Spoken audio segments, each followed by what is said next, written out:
Lesson 2. Why do modern people need intermittent fasting? Hi everyone. Welcome everyone. Come to intermittent fasting and give your body a break. Yesterday we mentioned that our body is like the room we live in. Needs to be cleaned and maintained. And the body's own autophagy function can remove aging cells in time and avoid too much garbage accumulation in the body. Okay, let's continue to explore the part of why today. Why does our body need to start autophagy? What is its practical significance to each of us? And what is it? Many friends after watching yesterday's course said they eat too much and didn't give cells the chance to autophagy, leaving no chance to clear the body's garbage. This is probably the true portrayal of most modern people's lives. Excessive diet makes the stomach and intestines always in a working state, and it's hard to get rest. And this situation is inconsistent with the evolution of human beings. Compared with the diet that adapts to the human genes, has changed a lot. In our long evolution, starving is the norm. Not only us humans. Many wild animals don't eat at regular intervals. For example, if you catch a rabbit after a full meal, you may have a full meal, but later, for 2 or 3 days, I couldn't find food. Our human ancestors, in ancient times, they were in a similar state. If we hunted for food, it means we have food. But if there is a lack of food, we would go hungry. The whole process of starvation, we are actually in a state of fasting. This is integrated into our genes. This gene will be the norm. For us humans, we have the gene for starvation, right? At first, fasting was popular among Buddhist monks and yogis.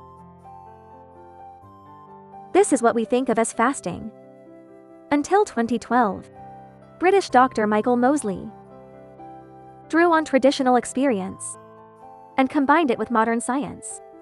Invented intermittent fasting suitable for modern people. In a documentary, personally tried intermittent fasting. To talk about intermittent fasting, Timothy Morsley, because this Michael Mosley, he himself is a light fitness and intermittent fasting. The initiator of the global slimming revolution, Dr. Mosley, he himself has more abdominal fat. So he not only has high blood sugar, but also had high blood lipids. He fasted for 9 weeks. Later, I found that he actually lost 20 pounds. His triglycerides and his cholesterol was relatively high. The proportion also dropped from 28% to 20%. His blood sugar also almost became normal. So it's good for regulating his blood sugar and lipids. Is very good. I feel more energetic. He led more than 600 people to conduct practical experience. Among them, there were scholars and doctors. Everyone will find that this method is particularly good, which is easy to accept. After many people tried it, I found that in addition to weight loss, many health conditions have been improved to varying degrees. So, this Dr. Michael Mosley thinks that this digestive method is more suitable for our body's changes. Since then, this diet trend has swept the world. Aniston, Bynes, Kardashian, Foodie, Shang Zi and other Chinese and Western celebrities have tried. Until 2016, the Nobel Prize in Medicine was awarded to Japanese scientist Yoshinori Ohsumi, which made more people know about intermittent fasting. The theoretical mechanism of stimulating autophagy. Nearly 600 million people have tried it and benefited from intermittent fasting lifestyle.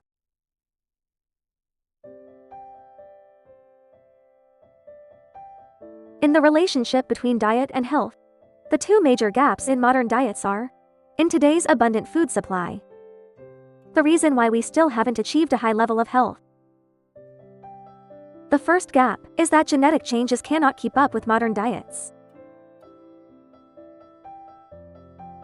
Since the industrial society, plants are unprecedentedly abundant, but human genes seem not to be used to.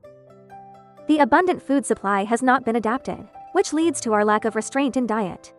But our bodies are carrying the burden for us. There is a theory called the thrift gene theory. The thrift gene hypothesis was proposed by American geneticist James Neal in 1962, which is used to explain mainly obesity and diabetes. This hypothesis holds in the past, we ate food was not as convenient as it is now, especially during famine. Humans stored more fat to survive. So some people with a tendency to diabetes were more likely to store fat. The genetic academic point of view is that fat is beneficial in famine, so it was quickly fixed. But it's not the case today. During famine, when we have abundant products, there will be some genetic tendency to diabetes. That explains why our new genes are not equal to the changes in our society.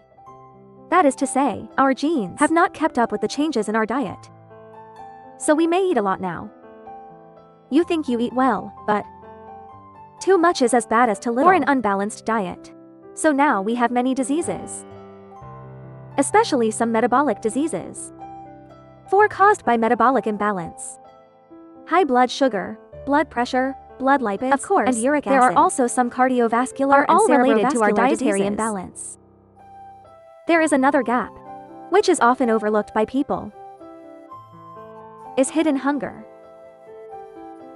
And obesity-related diseases are emerging one after another. Weight gain, round bellies, high blood lipids and blood sugar. It seems that we are eating better and better. But do you know that, in fact, our bodies are still in a state of hidden hunger? You may be full, but what you eat may not be very healthy. So we may have solved the problem of visible hunger. We think we must be full and not hungry at all, but our hidden hunger is on the rise in the world. The Food and Agriculture Organization once conducted a large-scale survey of the world. 2 billion people in the world are suffering from hidden hunger. And in China, 300 million people have hidden hunger. So sometimes this hidden hunger has nothing to do with whether you feel hungry or not, has nothing to do with it, but because your cells lack some nutrients. 70 or 80% of chronic diseases are related to our hidden hunger. For example, some people, you may think you are in good health, but when you go for a physical examination, I found that my blood sugar, blood lipids, and uric acid, and sometimes our thyroid function, and some other problems such as gastrointestinal function, is not good. So for us now, you may be full and drunk, but because you are facing hidden hunger, some garbage in your body really accumulate rapidly, but your nutrition can't keep up, but you don't feel it yourself. This is very scary. This is the biggest difference between intermittent fasting. Intermittent fasting is not simply starving.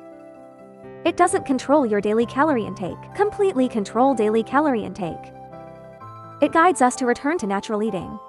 Respect the body's intrinsic genes and basic laws. During intermittent fasting, we get sufficient nutrition. After the intermittent fasting, you can eat normally. So the body will not receive a signal of energy deficiency. So, we need to adjust our bodies at this time and get rid of the waste in our bodies. But we cannot lack nutrition.